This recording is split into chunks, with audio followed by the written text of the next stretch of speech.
mixed opinions and maxims. Moors and their victim. The origin of Moors may be found in two thoughts. Society is worth more than the individual, and enduring advantage is to be preferred to ephemeral advantage. From which it follows that the enduring advantage of society must be given precedence unconditionally over the advantage of the individual, especially over his momentary well-being, but also over his enduring advantage and even his continued existence. Whether the individual suffers from an institution that is good for the whole, whether it causes him to atrophy or perish, Moors must be preserved. Sacrifices must be made. But such an attitude originates only in those who are not its victims. For they claim, in their behalf, that the individual may be worth more than many. Also that present enjoyment, the moment in paradise, may have to be valued higher than a pallid continuation of painless or complacent states. The philosophy of the sacrificed animal, however, is always sounded too late,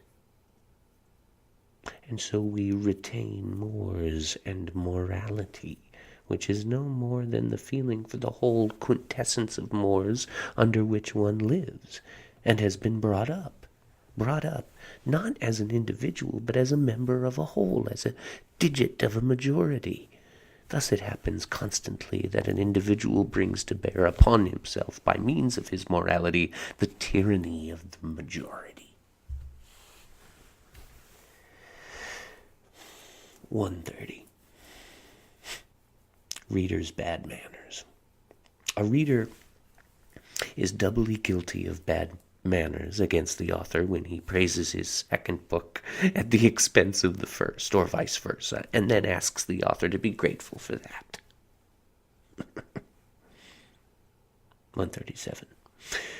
The worst readers.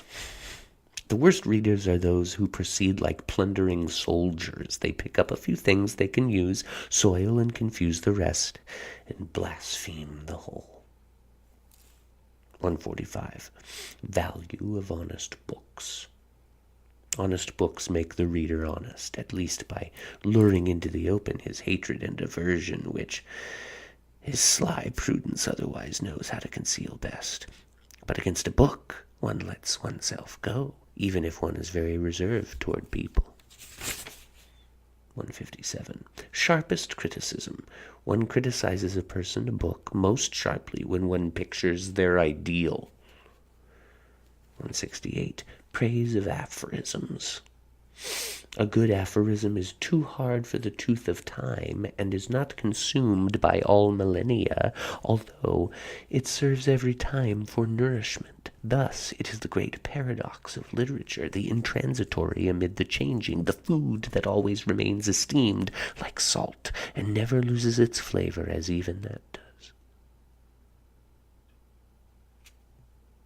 200. Original. Not that one is the first to see something new, but that one sees as new what is old, long familiar, seen and overlooked by everybody, is what distinguishes truly original minds. The first discoverer is ordinarily that wholly common creature devoid of spirit and addicted to fantasy, accident. 201. Philosopher's error.